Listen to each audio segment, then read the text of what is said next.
Hey guys, welcome. Hello? Ho, the things that you've lied about, even pertaining to your mom, you don't want them out. Oh, it's on. It's so on. Bring It On, All or Nothing, a period piece about 2006, the highs and lows of cheerleading, and of course, cultural appropriation. So you better bring it all, white girl. Okay, white girl. Hey everyone, welcome back to my channel. As you all know, my channel is all about nostalgia, and when I think of nostalgic movies, Bring It On, All or Nothing is at the top of my list. Before we jump into it, I just want to say thank you so much for 36,000 subscribers. That is absolutely insane. Thank you so much. This movie was produced by Universal, so of course the movie has to start off with the iconic Universal Studios opening. But the movie makers knew that the iconic Universal theme song music would not be slay enough for this movie, so they changed the song to this. Oh, starting off this movie with What You Waiting For by Gwen Stefani. Oh, they said this movie was for the girls, gays, and theys. Also starting off this movie with a song riddled in controversy itself. Kinda poetic. The movie starts at Pacific Vista High School's prom. The high school power couple, captain of the football team Brad Warner and captain of the cheer team Brittany Allen, yes, spelt the same way as the legendary Miss Britney Spears, she is the pop princess of the school. They win prom king and queen. Do you have anything you'd like to say? Yes, I would. It better not be Go Pirates. Go Pirates! The cheer squad then bursts into a routine with a roll call. We get to meet Winnie the Pooh, without the H, Brianna, Sierra, and Amber, the mother of this movie. When Brittany joins in the roll call, the routine gets sinister and the whole squad starts dissing her. And I'm being serious. This little bit ain't down. Not gonna happen. You're suck at being captain. One important thing that I want to mention is that Hayden Panettiere, the actress that plays Brittany in this movie, did some of her stunts. She's a stunt queen. Brittany gets to the top of the cheerleading pyramid, and this would not be a 2000s comedy movie without a fart joke. We then find out that this entire sequence of events was a dream. Brittany wakes up in her classroom and screams, Brittany Allen! I did not fart! This is a Bring It On movie. Of course they're gonna start with a fever dream sequence. We then get to hear the next song in this movie.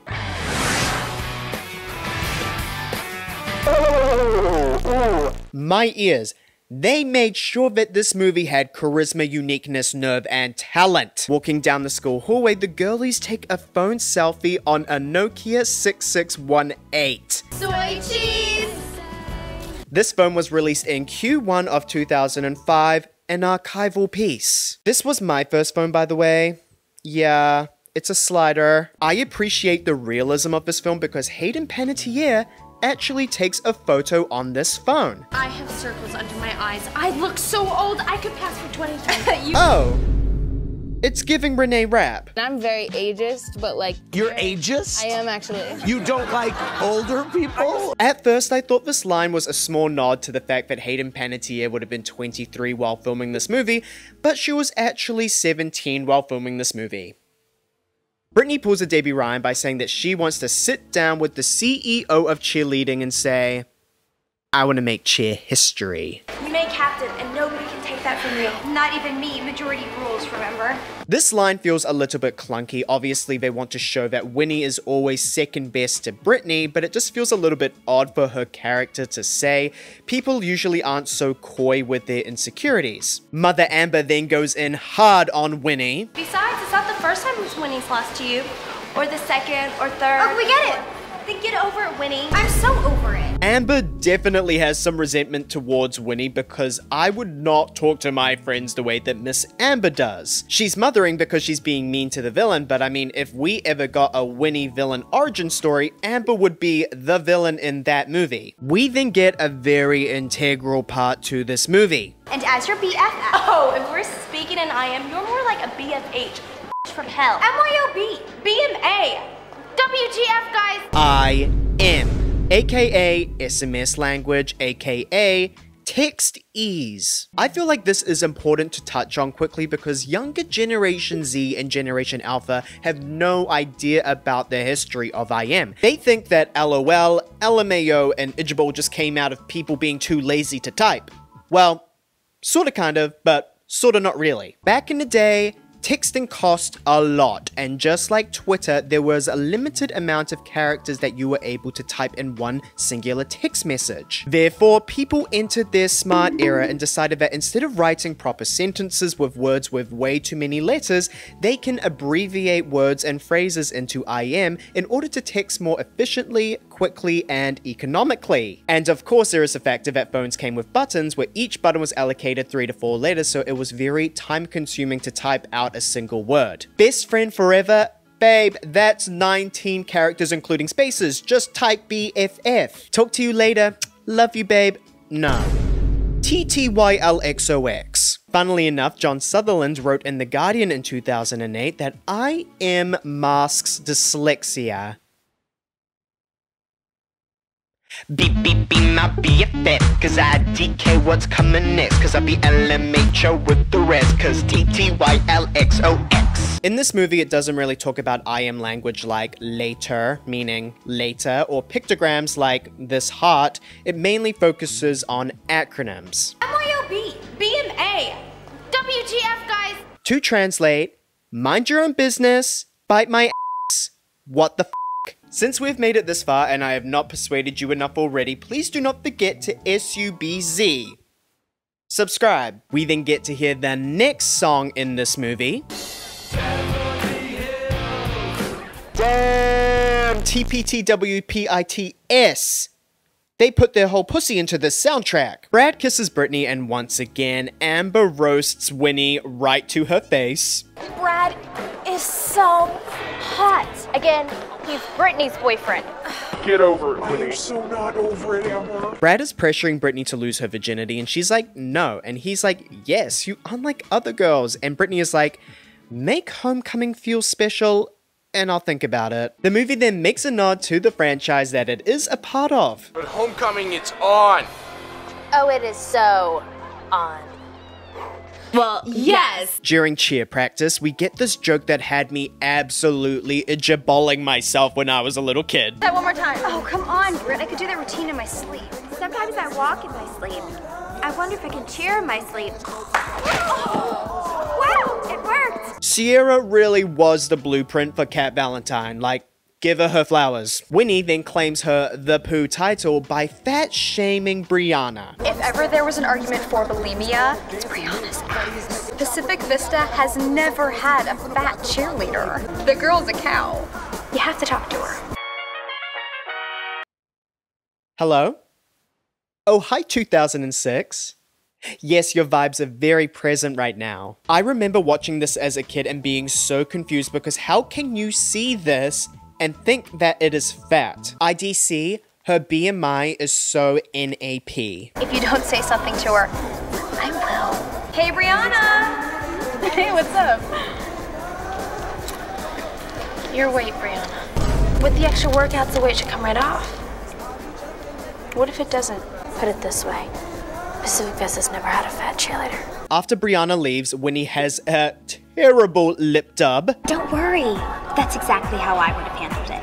The things you pick up on when you become a cinephile, like, it's really a curse. On the ride home, SOS by Rihanna is playing on the radio, and damn, what was in the air in 2006? There it was, another #1 hit from Rihanna. That's not completely true. SOS was her first #1 hit on the Billboard Hot 100, so it's not another #1 hit, it's just her first #1 hit. Also considering the timeline, this movie was most likely filmed before SOS hit #1, which means that they added this into the movie in post-production. The radio presenter then mentions a cheerleading contest that Rihanna is running for a squad to dance in her next TV special. This majorly excites Brittany. Arriving home, her parents break the news that they are relocating to Crenshaw Heights because of her dad's work. Are you insane? I just made captain! Brittany says goodbye to her cheer squad, and we get another killer line by Sierra, who cannot remember her locker combination. Your combination is the digits of your birthday. Oh! What are digits?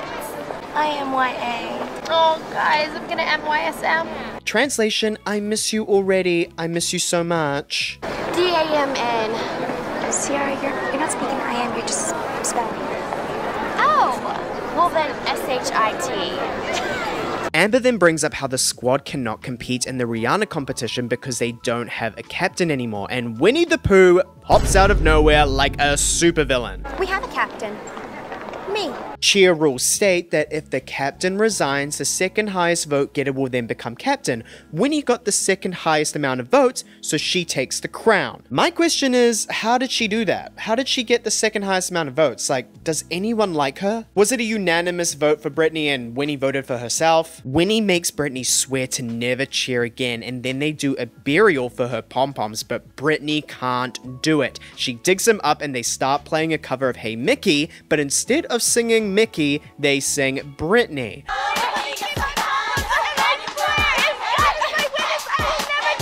Okay music, okay composition. We then cut to Brittany's first day of school at Crenshaw Heights. The school has a different vibe, lowriders are bouncing, students are breakdancing in the parking lot, and then Brittany rolls up blasting a Hoku Perfect Day type beat, which makes all the other students laugh at her. OMG. Translation, oh my god. The reason why I'm wearing this shirt right now is because I was trying to give Crenshaw Heights vibes, like, I kind of won. We then get introduced to our baddies of Crenshaw Heights, Camille, played by Solange Knowles, Carisha, and Letty. Fun fact, Solange was a cheerleader in high school for a year. We get another bad lip dub, this time by Solange. Tyson!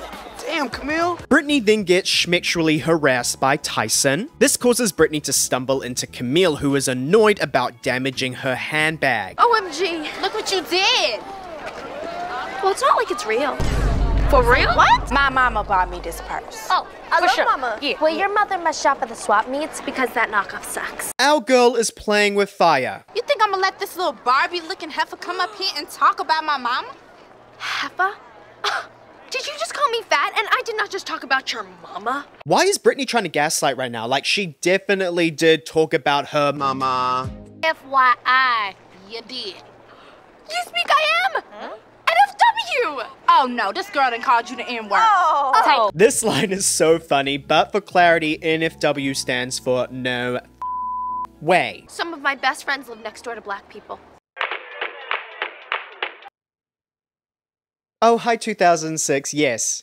Yes. Your presence is still felt, yes. Yes. Before Camille snaps, Brittany is then famous sitcom that ran through 1989 to 1993, Saved by the Bell. That felt very clunky, but I hope the joke translated. Count your blessings, white girl. We then get another iconic scene, the "What is this LAX" scene. Every student at Crenshaw Heights has to walk through a metal detector to enter the school, and when Brittany walks through it, the detector detects. They're my keys, you perv. You get the girl her bag. Oh. Hi, Oscars. We would like to show you something for your consideration. During Brittany's first day, she is rudely awakened to the reality of a low decile school, not having enough textbooks for every student, no computers, and I mean no organic greens. Making her way to her seat, Carisha slaps her on the butt, and you can see for a split second Hayden Panettiere breaks character and tries not to laugh. In the cafeteria, we get another iconic scene, the Shibuya Roll Call. Shibuya, Shibuya roll call. Shibuya, Shibuya roll call. My name is Letty. Yeah. I like to party. Yeah. When I shake it, Yeah. the boys say, "Hi, mommy." Interestingly, the Shibuya Roll Call is not referencing the famous shopping district in Tokyo, Shibuya. The origins of the Shibuya Roll Call have not been academically studied, however, two songs have been credited as creating the chant: Choo Choo Chiboogie and Shaboom. In 1992, Prince released his song My Name is Prince that has the same flow as the Shibuya Roll Call. My name is Then, in the 1996 movie Get on the Bus, it features a very distinct Shibuya roll call that we hear in Bring It On. Shibuya, Shibuya roll call. Call me epic, yeah, 'cause I'm on the move, yeah. Shibuya, Shibuya roll call. My name is Hugo, Yeah. not Mr. Beast, Yeah. but you can call me Yeah. that in the sheets roll call. Shibuya, Shibuya, break it down now. Brittany tries to find a table to eat her lunch and heads to a table full of white girls that all decide to leave as soon as she sits down. Brittany is sad and left all alone with her delicious and refreshing can of Pepsi. Brittany's friends send her a video message and we get to see that Pacific Vista has a sushi stand. Oh my god, I would be cashless if my school had a sushi stand. Brittany then sends a video message back crying in the bathroom. Oh, tears of joy. She's so happy. After leaving the bathroom, she gets a bonk. She is helped up by nice guy Jesse, VIC brackets LI close brackets. Very important character, love interest. At the pep rally, Brittany watches the Crenshaw Heights cheer squad from the stands, missing her old days. She notices that the squad incorporates crumping, but it is all too much for Brittany to take, so she runs away. Jessie runs after her to ask if she is coming to the cheer tryouts. Camille taunts her by saying that she does not have what it takes, so Brittany goes to get a blowout and then shows up to the tryouts. Camille is like, if you can't do this, and you can't do this, then you might as well get out. But then she doesn't do the moves herself. Well, unless you can do this. And if you can't do this, Get him, Carisha. and don't think you're gonna be able to get by without being able to do this. Come on, boys. Let's go, Jessie. Solange Knowles is not a gymnast, so she's not expected to do that, but I never look at the character of Camille and think, she's a gymnast. You know what I mean? Like, I always just see her as the brains of the operation. Blowout Brittany then shows what she's got. Once.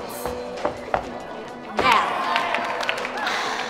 In the background, we get to hear Solo Star by Solange, which is so cool that they're promoting her music. Too bad the song came out 4 years prior, so I doubt it made much impact on the sales. During the choreography challenge, one of the students smacks Letty in the face like, this is background. 1 and 2 and 3 and 4, 5, 6, 7, 8.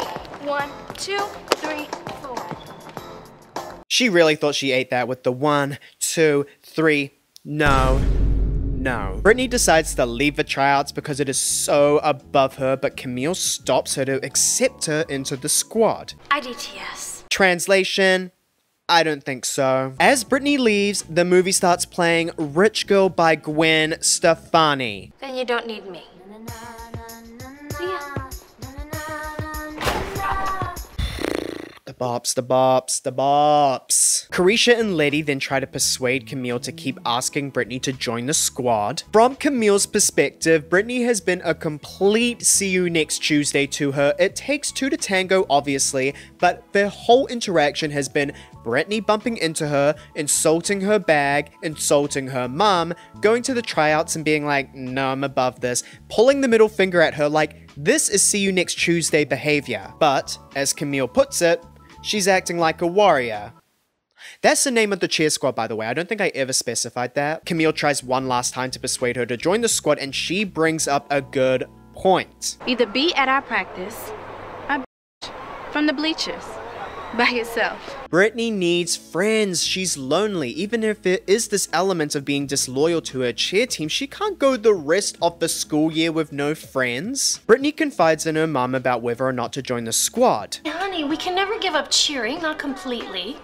I cheer for your daddy every night. Ooh, she a freak in the sheets! This is enough to persuade her to join the squad and rocks up to the next practice. Tyson schmexually harasses her again, so she fights fire with fire. The ice has still not melted between Brittany and Camille. Brittany even lets out a primal roar. Now we can get started. Camille gives Brittany a very creative nickname. Brittany cheers. What was that? You see, if you don't get it, her name's Brittany, and like Britney Spears, but she cheers. Brittany then finds out that the squad is also competing in the Rihanna cheer contest. Oh no! We have rising conflict. We cut to Pacific Vista training on the school field where Winnie the Pooh has forced Brianna to run around the field to lose weight. With Brad watching the training, Winnie starts dancing to try and seduce Brad. Somebody get that girl a pole. S-L-U-T. What does that spell? Winnie. No, it doesn't. You know, as captain, I could kick your ass off this squad. And as a black belt, I could just kick your ass. Now, I'm not saying that Amber is not capable of being a black belt. I'm just questioning why the writers chose to write this into the script. Brad asks Winnie to study, betraying the sacred bond that he has with Brittany Cheers. What's up, Amber?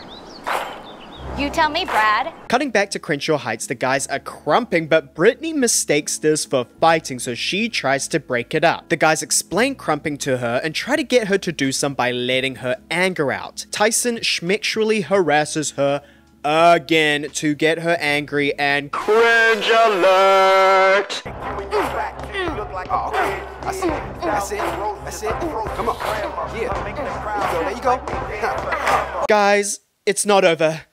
It gets worse.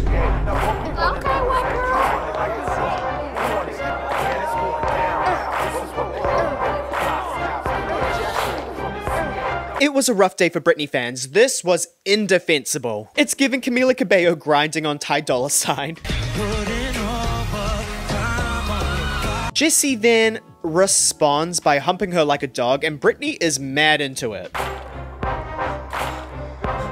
Britney comes up with the idea of incorporating crumping dance moves into their routine to help get noticed by Rihanna. They change Camille's original routine and then show it to her. They all thought they ate, but Camille said, Britney mentions that some of Camille's dance moves are illegal due to vulgarity, but Camille sticks to her guns and keeps the original routine as it is. Brad comes over to Britney's house for a date night. He is late because he was studying. The music playing in the background is an unreleased song by Hayden Panettiere called That Girl. The song was under Hollywood Records, which means that Hayden Panettiere was signed to that label. In an alternate universe, she could have been discussed in my Disney Channel Music billion-dollar industry video with all of the other Hollywood Records artists. A pizza delivery man arrives and it is revealed to be Jessie. TINLGFB.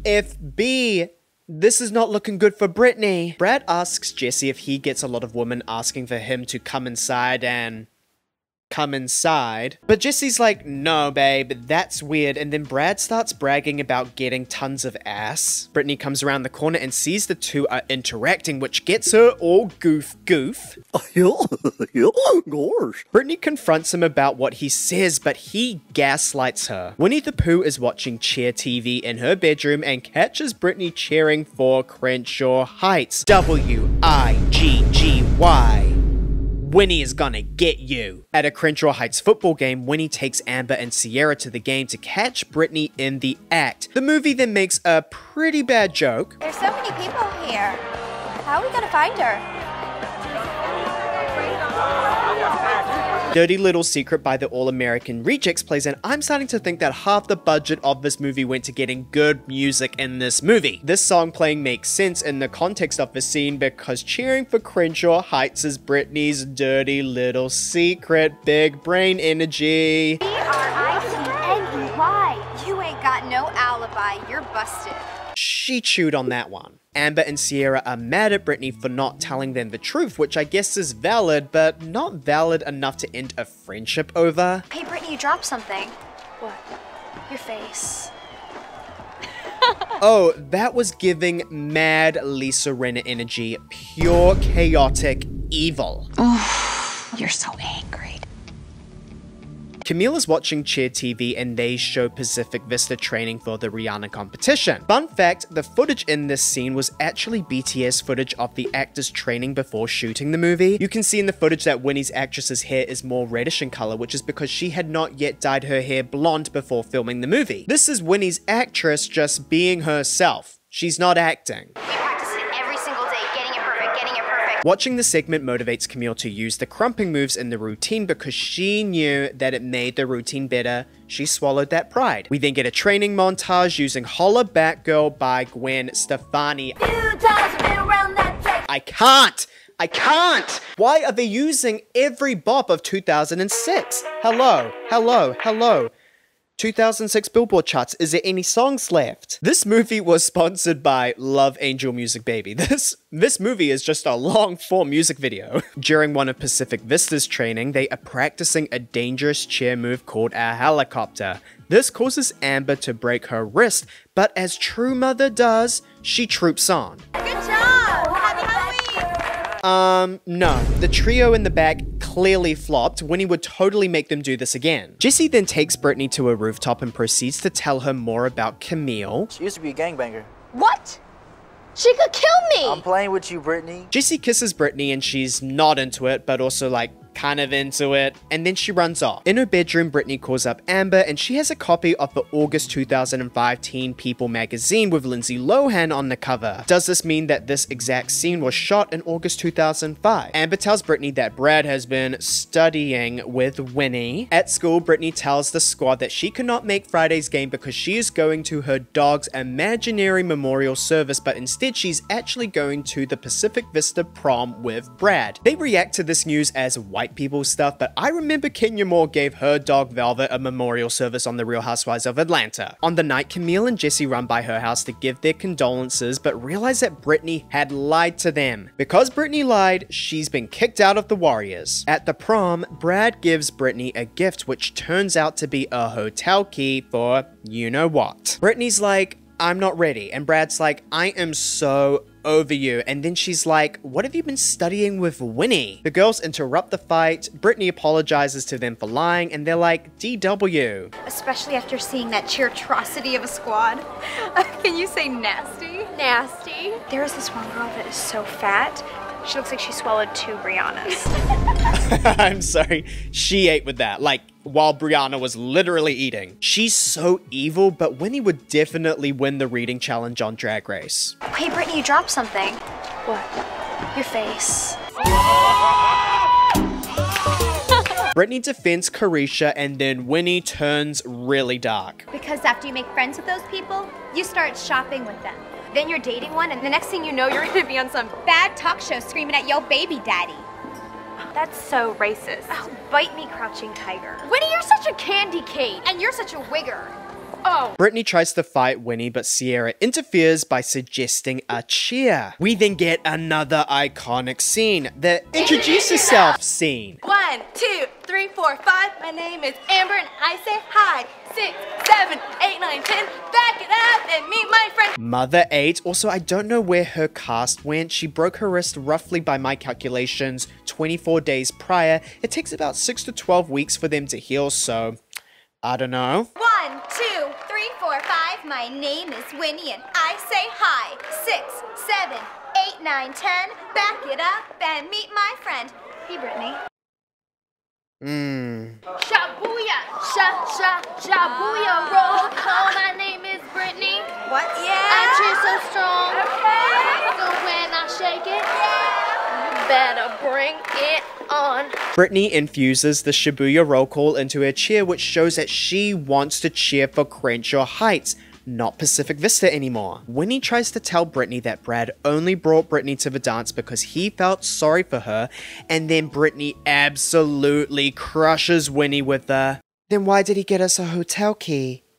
Oh, Winnie was speechless. Winnie cannot take this defeat, so she gathers up her army of intrusive thoughts and says this. I had sex with Brad Warner. Brittany. For once, it's not gonna be all about you. Okay, it's not as bad as it sounds. I was thinking of you the whole time.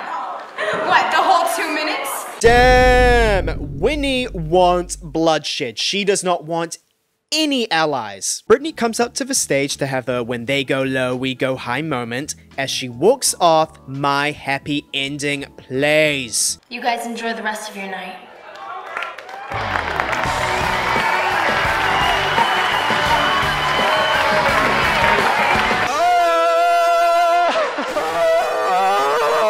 I know my happy ending is already played in the beginning of this movie, but in this scene, it's so powerful. Mother Amber then pulls the bird at Winnie and Sierra tries copying it. Outside the cheer competition, Brittany in Billie Eilish cosplay meets up with the Crenshaw Heights squad and apologizes. Winnie then comes up to the squad to taunt them. It's Hip Hop Barbie and her Wu-Tang Clan. Yes, hello, I would like to report a crime. So you better bring it all, white girl.